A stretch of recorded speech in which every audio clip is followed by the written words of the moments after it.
bajo la lupa, Los Ángeles. Desde Los Ángeles, con María Luisa Redondo, Gabriel Lerner y quien les habla, Néstor Fantini.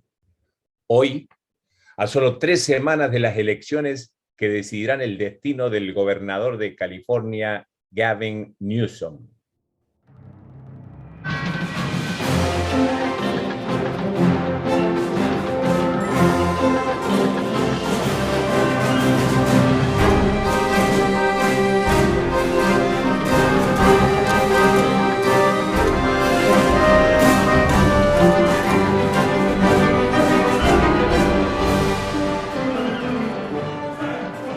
Después de una de las más resonantes victorias electorales en la historia contemporánea de California, en la que Gavin Newsom obtuvo 62% de los votos, ahora, a menos de 3 años, el gobernador se encuentra ante la hasta hace poco inconcebible posibilidad de ser removido de su puesto. Los números de las encuestas son alarmantes. La prestigiosa encuestadora 535, que computa promedios de otras encuestas, habla de una diferencia mínima. 48.8% quieren que Newsom siga como gobernador y 47.6% quieren que se vaya. María Luisa, esto de tener una elección para remover a un gobernador no es algo de todos los días. ¿Nos podría explicar cómo se llegó a esta situación tan crítica?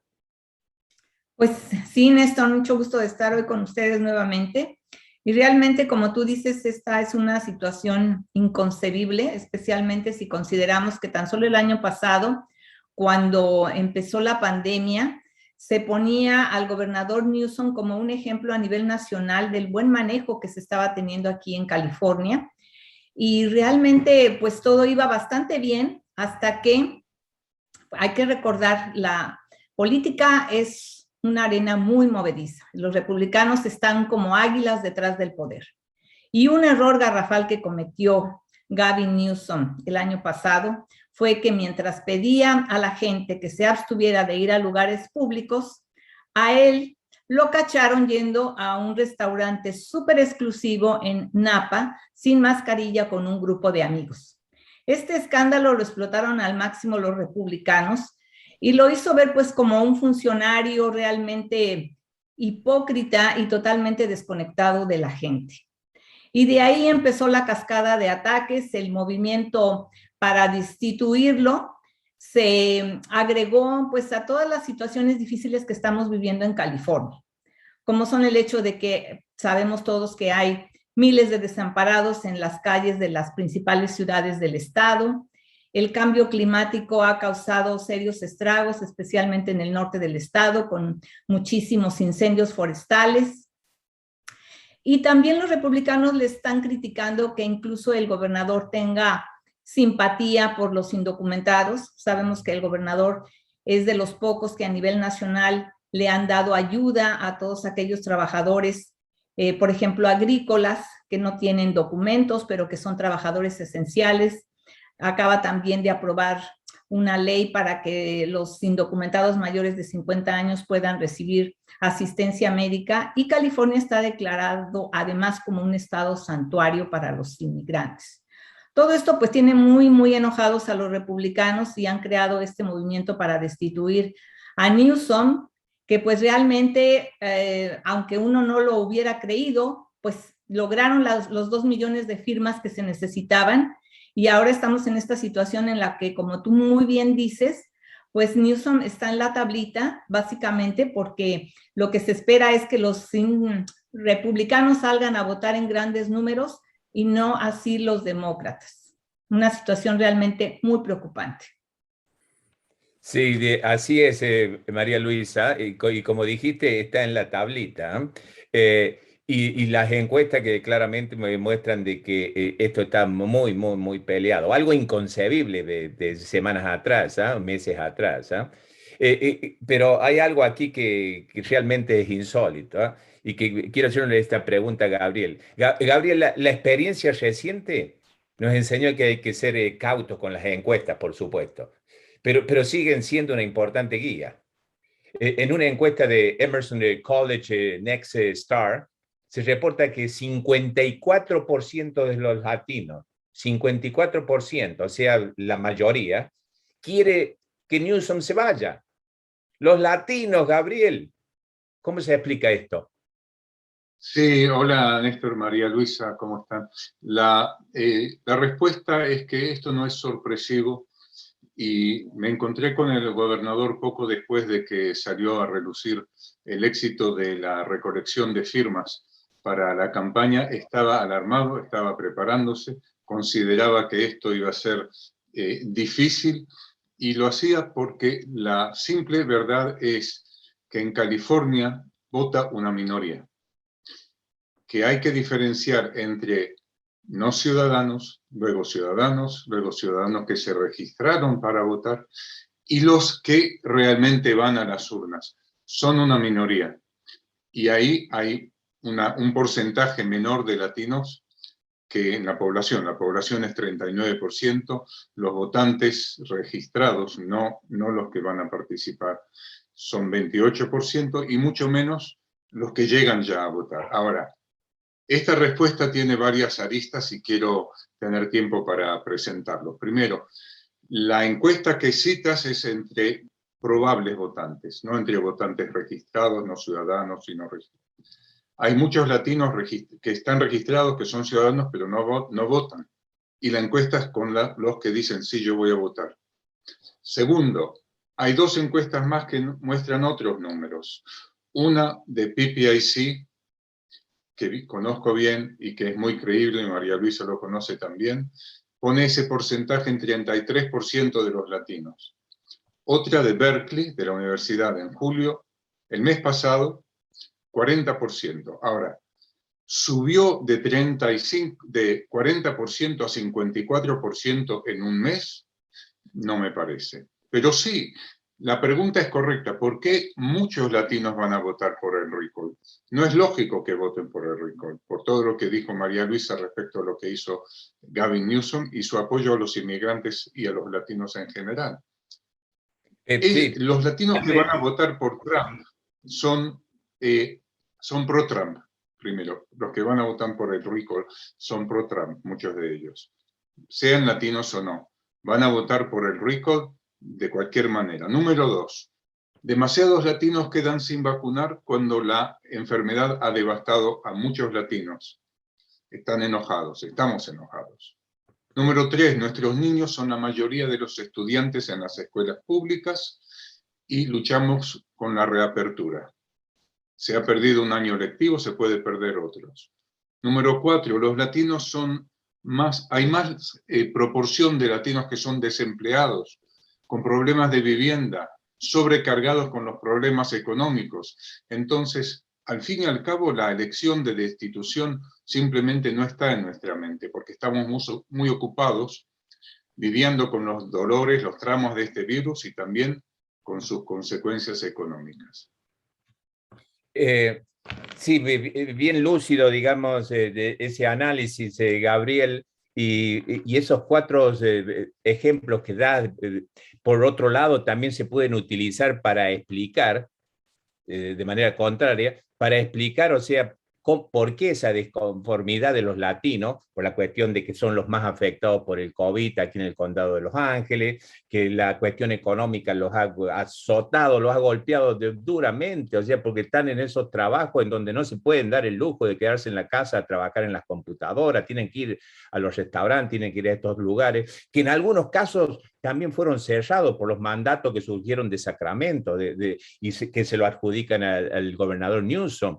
O sea que hay toda una serie de elementos que hace que estoy totalmente de acuerdo que la comunidad latina haya sido una de las más impactadas por el COVID y por las consecuencias de la economía, y que sea una de las que más disconforme está. Entonces, cuando un grupo sectorial de la sociedad está tan afectado, trata de golpear al sector político que está en el poder históricamente. Y ahí ya no hay diferencia si es demócrata o republicano para muchos. Entonces, en cierta forma, Newsom, si seguimos ese argumento, sería una víctima involuntaria de esta situación, en la cual, por supuesto, él no es totalmente responsable. No es que van a votar en contra de Newsom, no van a votar los latinos. No van Ese a es el salir a tema. votar. No. Exacto. Y como los republicanos están motivados, como están sumamente motivados, porque están con la sangre en el ojo después de lo que ocurrió con Donald Trump, evidentemente, o sea, van a buscar la manera de que todos sus sectores, o sea, salgan a votar. Pero siguiendo entonces con esto, María Luisa, digamos, o sea, que llegamos a ese escenario que hasta hace poquito, como dije antes, era inconcebible, que llegamos al 15 de septiembre, al día después de la elección, y ya no está más Newsom. ¿Qué pasaría entonces si es removido? ¿Cuáles son las alternativas? ¿Y quién tiene posibilidades de reemplazarlo ese 15 de septiembre? Pues mira, en caso de que Newsom sea destituido, realmente el escenario político que se anticipa es caótico, es gravísimo, porque los republicanos en realidad no están buscando el poder para combatir todos los problemas que hay en California, simplemente están buscando el poder por el poder. Hay que recordar que el año próximo California va a tener elecciones.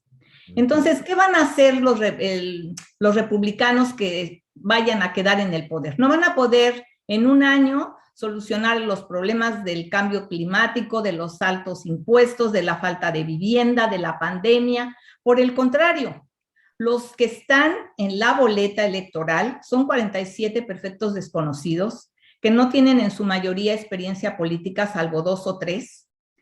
Y entonces lo que vamos a ver es que va a haber realmente una incertidumbre, un desastre en lo que es el gobierno, y las consecuencias van incluso a ir más allá, porque hay que recordar que, por ejemplo, en el Senado, la senadora Dianne Feinstein ya está muy mayor de edad y su salud es muy frágil.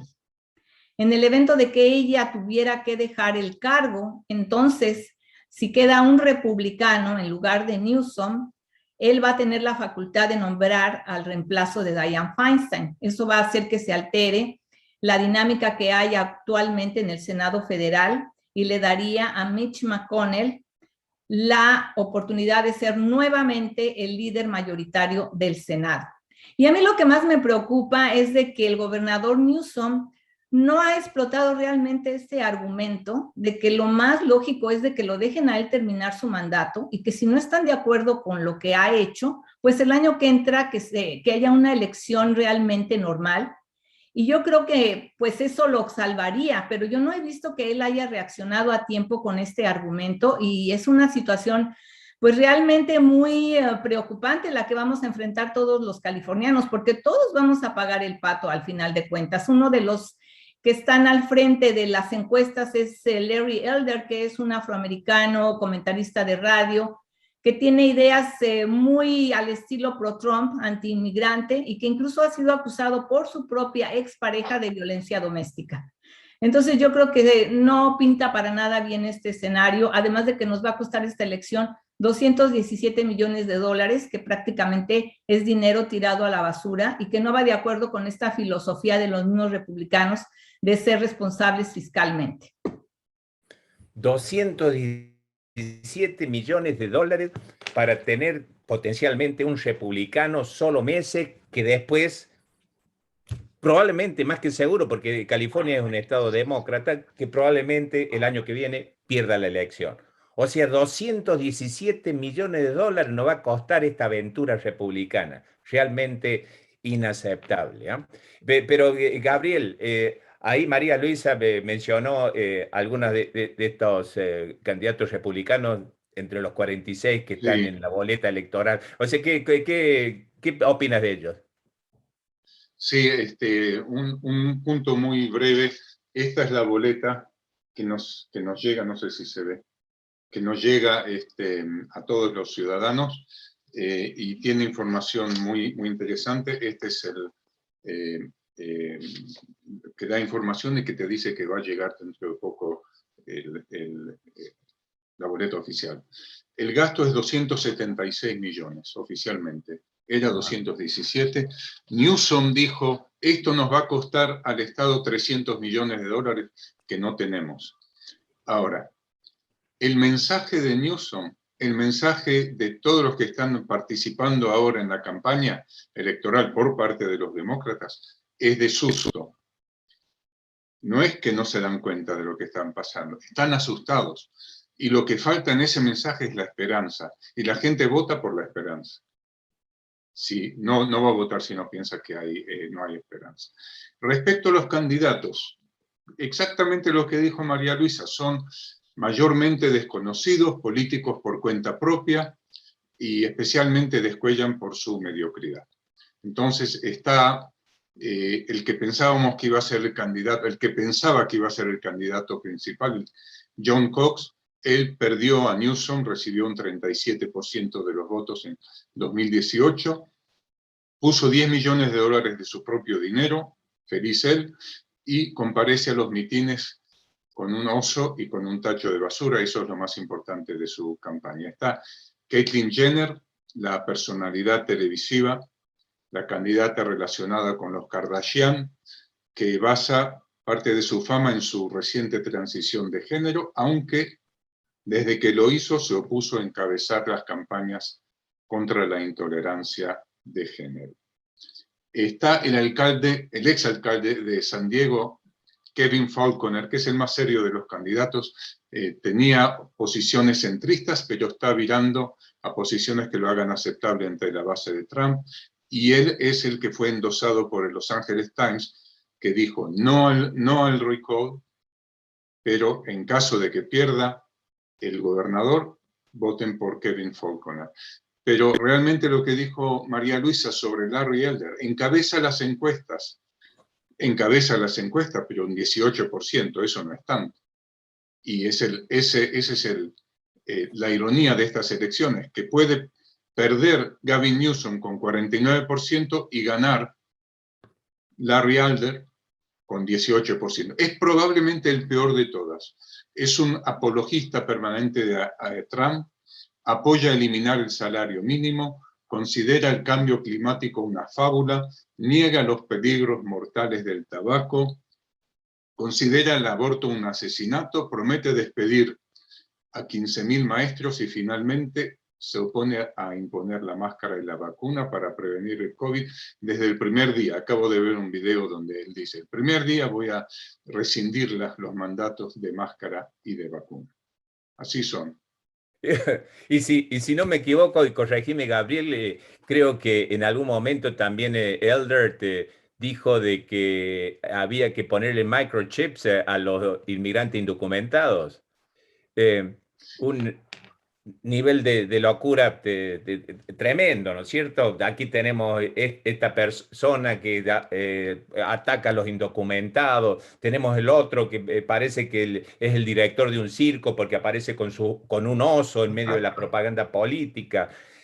Tenemos bueno, lo que sí tienen todos en común aparentemente, y corríjanme, María Luisa, Gabriel, todos parecen de que ninguno lo quiere criticar a Donald Trump. Sí, definitivamente están realmente muy alineados con Trump porque son parte de este movimiento. Y lo que yo sí quiero también resaltar es que, mira, entrevisté hace unos días a Rosario Marín, que como ustedes saben fue tesorera de Estados Unidos durante el gobierno de George W. Bush, y es una prominente latina republicana, pero ella misma me decía que es muy lamentable que los republicanos tengan que recurrir a este tipo de tretas políticas para hacerse del poder en California, porque en una elección real no van a conseguir el voto de la mayoría. Entonces, va a ser muy triste que al final de cuentas Gavin Newsom pierda esta elección con un republicano totalmente falto de preparación, como puede ser Larry Elder. Y la otra tragedia, pues, es de que ningún demócrata conocido está en la boleta, porque todos se unieron a esta idea de que tenemos que apoyar a Gavin Newsom a que no sea destituido, y no se lanzaron, ¿no? Por ejemplo, el exalcalde de Los Ángeles, Antonio Villarraigosa, que compitió contra Newsom por la gubernatura, al final de cuentas no se lanzó por esta idea de que no, vamos a esperar pues a que haya una nueva elección normal. Y Claro. todo esto nos lleva a que yo creo que habría que, no sé, modificar las leyes de California en este sentido, porque me parece totalmente absurdo, ridículo, y vamos a perder todos con este tipo de elecciones absurdas totalmente, que nada más son buscar el poder por el poder. La vez pasada que se votó por un recall y se destituyó a Gray Davis y lo cambiaron por un buen gobernador que fue Arnold Schwarzenegger, sí hubo un candidato viable latino, nuestro amigo Cruz Bustamante, María Luisa. Sí, recuerdo. Recibió X votos, pero fue muy criticado. La razón por la cual no hay latinos en la boleta, latinos conocidos perdón, la razón por la cual no hay demócratas conocidos en la boleta es porque el gobernador pidió y hizo de eso la base de su campaña electoral. Vote no por el recall y no vote por ningún candidato de esa gigantesca lista que hay. Ok, entonces quiero repetir eso. Entonces, lo que acaba de decir Gabriel y que reafirma lo que presentó María Luisa. El Partido Demócrata, el gobernador Newsom, ha pedido que, por supuesto, que voten en contra de su remoción, pero que no se vote en la segunda parte de la boleta, o sea, que no se elija a ningún candidato, o sea, simplemente que se vote no y nada más. Pero la elección entonces es este 14 de septiembre, ya estamos a 3 semanas, como habíamos dicho antes, y acá hay que entender un poquito, digamos, toda la cuestión logística, ¿no es cierto? ¿Por qué no explican entonces cuándo se vota, qué hay que hacer para poder votar, dónde se vota, los plazos y todo lo que consideren apropiado para entender esta histórica elección? Sí, pues yo tengo aquí Puedes una votar lista ya. de fechas clave, que el 16 de agosto empezó el voto por correo. Ya muchos de ustedes recibieron su boleta, como la que mostró Gabriel. El lunes 30 de agosto es el último día para registrarse para votar. El 4 de septiembre se empiezan a abrir ciertos centros de votación. El sábado 14 de septiembre están abiertos todos los centros de votación, a donde pueden ustedes ir y dejar su boleta que recibieron, o bien la pueden mandar por correo, como quieran. Y ya el martes 14 de septiembre, pues es el día último, es el día de la elección. Y a ver qué pasa el día 15, ¿no? A ver cómo amanecemos. Esa es la gran interrogante. Hay gente que todavía no está registrada para votar, que son ciudadanos. Pueden registrarse todavía. Pueden hasta registrarse, van ahí tienen que ir en persona a un centro de votación y ahí pueden presentar la solicitud de registrarse. Su voto no se va a contar hasta que no estén registrados, pero sí pueden hacerlo. Así que hay muchas facilidades para votar, por correo, por computadora, y se lleva por computadora, se imprime un boletito y se lleva al centro de votación sin necesidad de pasar 10-15 minutos mirando los 46 nombres de esos desconocidos que están ahí. Es un proceso un poco complejo, pero sí es completo y da todas las opciones al votante para que antes del día de la votación vote. En otros estados no tenemos esas facilidades, solamente dejan una ventana del mismo día de votación y ya está. En otros casos son un par de días más. Antes, California es el mejor estado para votar. Aprovechen la ocasión.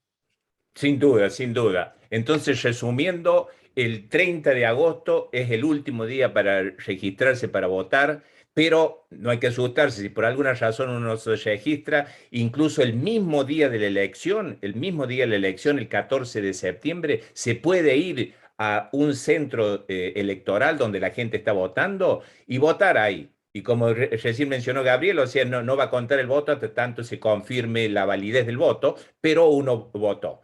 Así que no nos olvidemos de la importancia cívica del evento, ¿no es cierto? Última palabra, Gabriel y María Luisa. Bueno, pues simplemente que no hay que dormirnos en nuestros laureles como latinos.